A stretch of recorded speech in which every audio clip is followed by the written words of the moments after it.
तो कल हम लोगों ने बात किया था तीन चीजें। इंटरफेरेंस ऑफ वेव, इंटरफेरेंस में क्या बताया था, अगर दो वेव हो, दोनों के फ्रीक्वेंसी सेम हो, है ना, वेलोसिटी सेम हो और सेम डायरेक्शन में मूव कर रहे हैं, तो इसको क्या बोला गया था, interference of wave.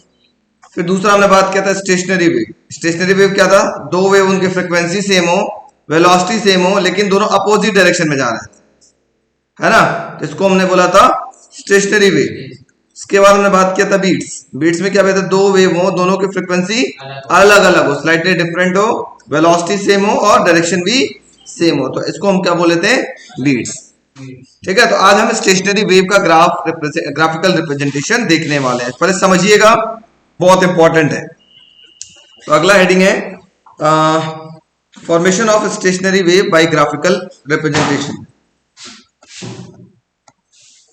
Formation of stationary wave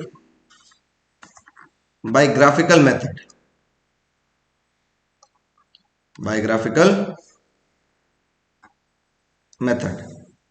ठीक है। अब ग्राफिकल मेथड से हम लोग स्टेशनरी वेव का फॉर्मेशन आज हम लोग सीखेंगे। थोड़ा ध्यान से पहले देखिएगा, है ना, नोट करने के चक्कर में नहीं पड़े रहिए, पहले समझिएगा। मैं क्या करता हूं बच्चों,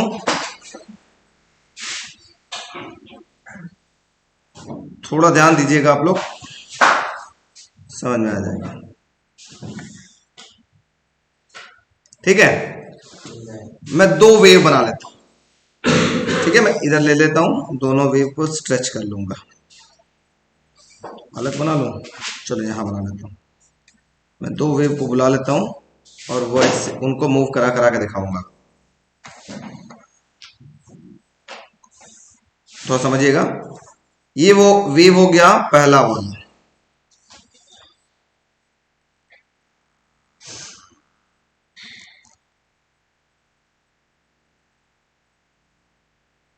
ठीक।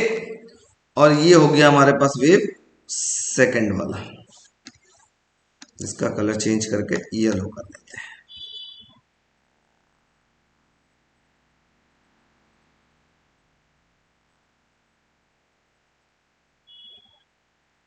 ठीक। अब इन दोनों वेव को मैं बुला लेता हूं ऊपर, समझाने के लिए आपको, ठीक है। अब थोड़ा ध्यान से देखिएगा बच्चों। वेव नंबर 1, यहां इनको रखते हैं भाई साहब को ऐसे, ठीक। और इसको कर लेते हैं थोड़ा नीचे, ये है दूसरे वाले वेव की कहानी। दोनों सेम कलर कर दिए क्या, नीचे येलो है, चलो बुला लेते हैं इसको, ठीक है बच्चों। अब समझने का प्रयास करिएगा। ये दो वेव है हमारे पास, दो डिफरेंट वेव, दोनों का डिस्प्लेसमेंट अलग अलग है। पहले वाले का डिस्प्लेसमेंट y1 है और दूसरे वाले का डिस्प्लेसमेंट y2 है। क्या आपके पास y2 है, ठीक है। और मैं यहां पर एक ऐसे लाइन खींच लेता हूं समझाने के लिए कि आपको समझ में आ जाए। इसको बड़ा बड़ा बनाते हैं ना, तो दो बार में आपको समझ में आता है, बहुत ज्यादा बड़ा करते हैं तो थोड़ा छोटा कर लेते हैं। रुक जाओ, यहीं पे बना लेते हैं, बार बार वेव को बना लेंगे, कोई टेंशन नहीं। तो ध्यान देना बच्चों, ये पहला वेव है मेरे पास ऐसे,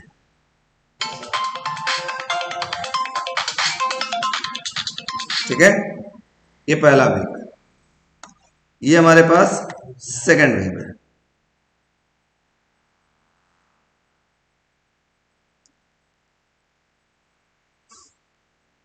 ठीक है। दो वेव वीडियो बच्चों, ये हो गया हमारे पास वेव 1। ऐसे बना लेते एक एक, ऐसे से बनाने में आसान रहेगा। ये हो गया, इसका डिस्प्लेसमेंट क्या हो गया, y1। दूसरा एक वेव ले लेते हैं सिमिलरली ऐसे, इसका डिस्प्लेसमेंट क्या हो गया बच्चों आपके पास, y2। इसका डिस्प्लेसमेंट क्या हो गया, y2, ठीक है।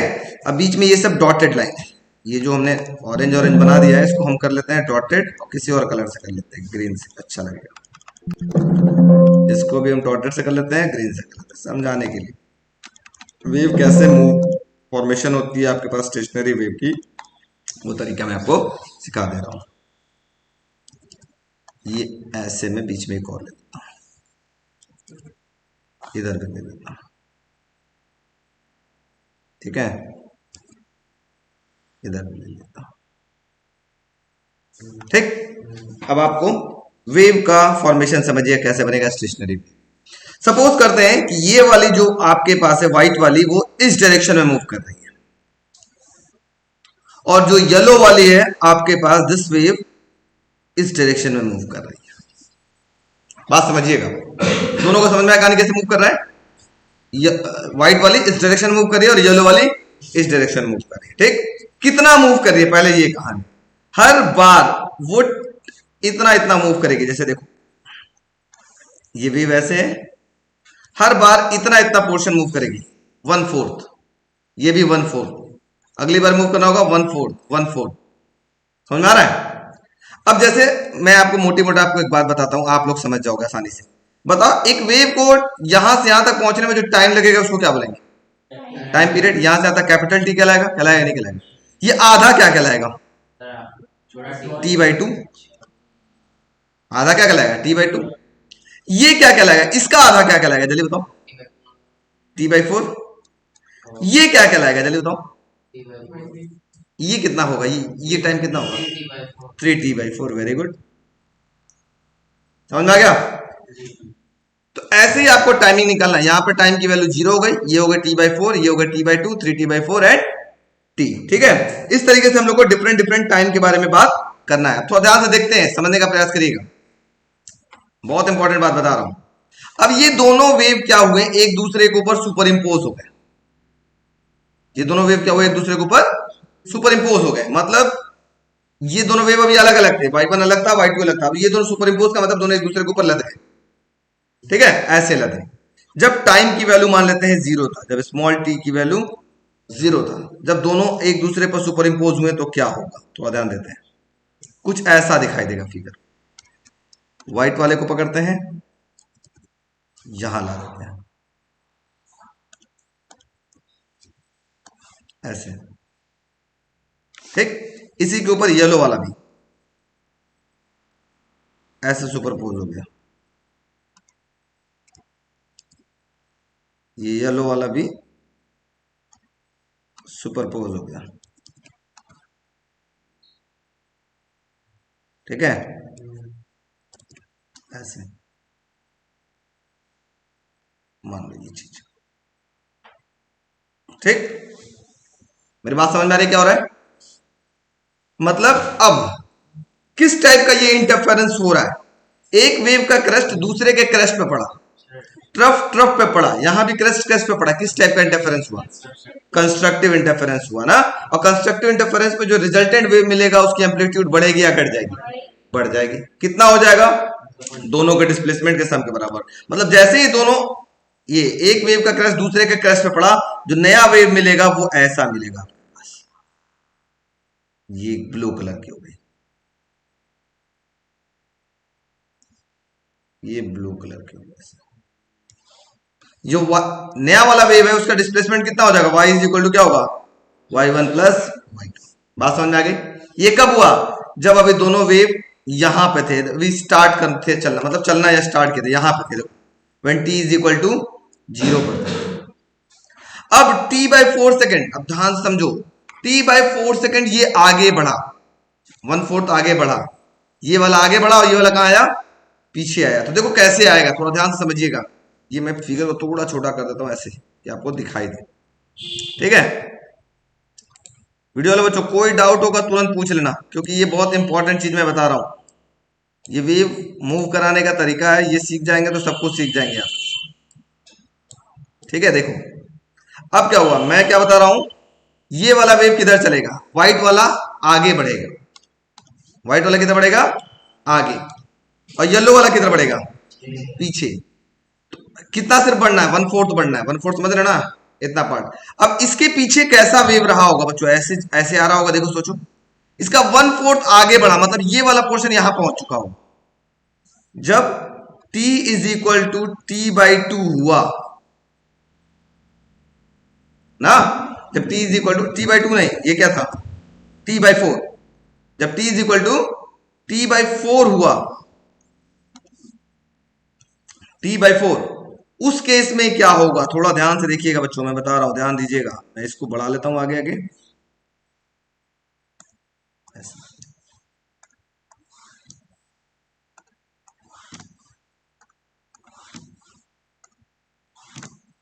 जब t इक्वल टू t/4 हुआ, इसका मतलब ये वाला पोर्शन खिसक करके आगे आ गया, क्योंकि ये वाला वेव किधर जा रहा था, आगे बढ़ रहा था, ये व्हाइट वाला किधर बढ़ रहा था, इधर बढ़ रहा था ना, तो ये पोर्शन यहां आ चुका होगा, मतलब वेव कुछ इस प्रकार से आपको दिखाई देगा। बताओ बच्चों, व्हाइट वाला कहां आ चुका होगा, व्हाइट वाला वेव ऐसे आ चुका होगा यहां पर, ये से ऐसे जा रहा होगा, देखो ये वाला आगे हो गया होगा, नहीं समझ में आ रहा है, ये ऐसे गया होगा, ये ऐसे ऐसे। अब येलो वाला किधर आ गया होगा बताओ, ये पोर्शन खिसक करके इधर आ गया होगा, मतलब येलो वाला कुछ इस प्रकार से आ गया होगा, देखो ऊपर से ये वाला पॉइंट यहां पहुंच चुका होगा, पहुंचा होगा ना, क्योंकि इधर जा रहा, तो ये ऐसे वेव आपके पास आ गई हो, ये वेव ऐसे आ गई होगी। अब बताओ यहां किस टाइप का इंटरफेरेंस हो रहा है, देखो इसका क्रस इसके ट्रफ पे पड़ रहा है, इसका क्रस डिस्ट्रक्टिव हो रहा है ना, और डिस्ट्रक्टिव इंटरफेरेंस में एम्पलीट्यूड कैसी होती है, कम हो जाती है, ये हो गया इसकी एम्पलीट्यूड,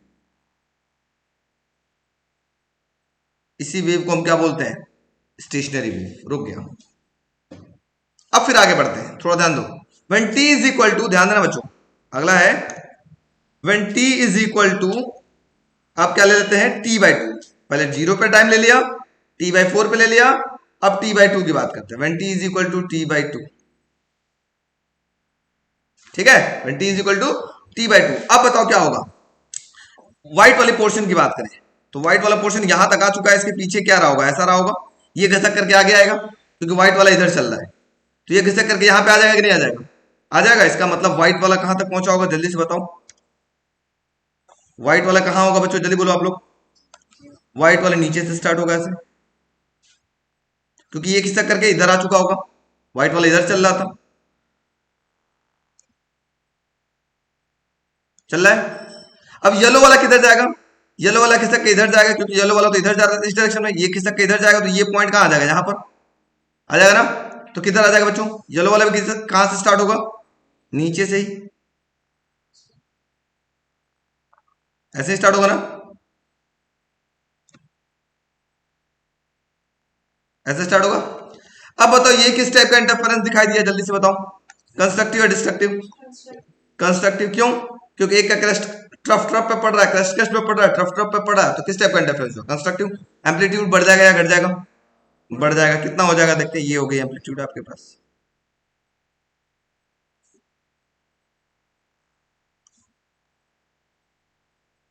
ये हो गई एम्पलीट्यूड, समझ में आ रहा है क्या, रिजल्टेंट एम्पलीट्यूड। अब कब निकालेंगे, 3t/4 पर, है ना, जब टाइम की वैल्यू कितना हो जाए, 3t/4, इसको कैसे बनाएंगे ग्राफ, आगे बना लेते हैं इसी में, देखिए जगह है कि नहीं, ये और नीचे आएगा, नहीं आएगा भाई साहब, चलो नीचे वाले पेज पे बना लेते हैं,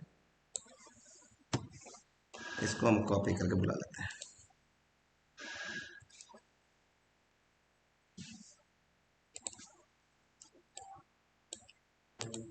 तो ध्यान देना बच्चों,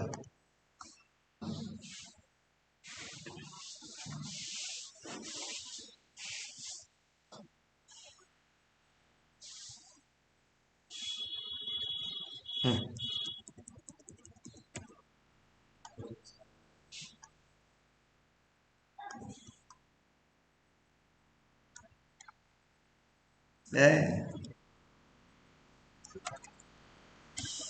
फिर से क्यों बनाए,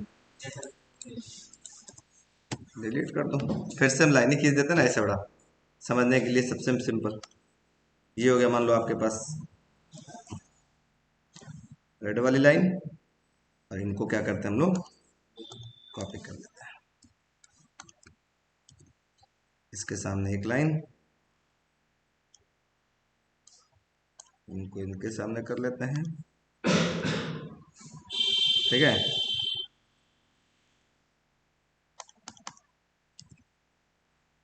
समझिएगा, बहुत इजी है।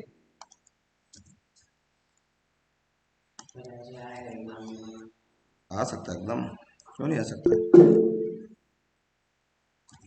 चलो अब देखो, बात करते हैं when T is equal to क्या हो जाए।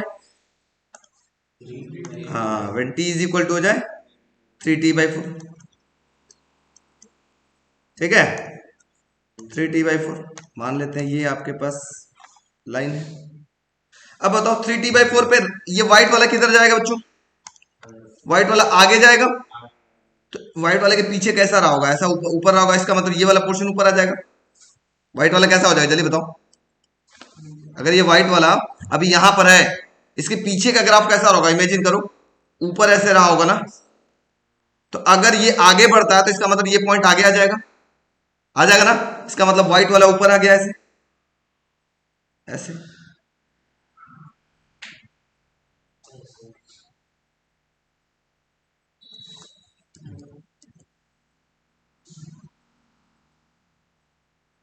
ऐसे आ जाएगा,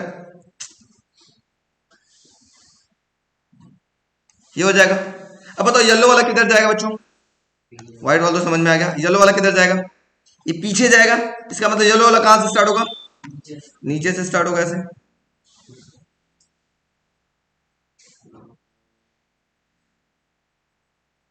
किस टाइप का इंटरफेरेंस हो रहा है? डिस्ट्रक्टिव। क्यों? क्योंकि क्रस्ट टॉप पे पड़ रहा है। तो बताओ एम्पलीट्यूड कैसा होगा? मिनिमम। स्टेशनरी वेव का फॉर्मेशन। अगला क्या लेंगे जल्दी बताओ? When T is equal to T, when small T is equal to T ले लिया जाए।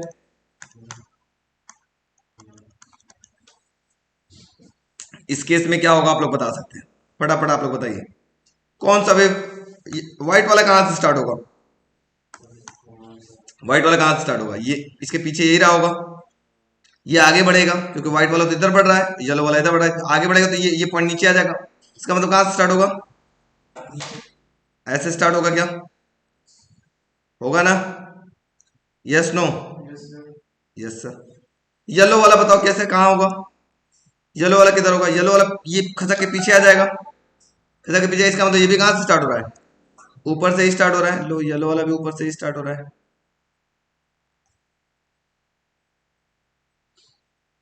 एम्पलीट्यूड कैसा हो जाएगा? मैक्सिमम या मिनिमम? क्यों मैक्सिमम? हाँ, ट्रफ ट्रफ क्रस्ट क्रस्ट पे गिर रहा है, ये होगा एम्पलीट्यूड मैक्सिमम।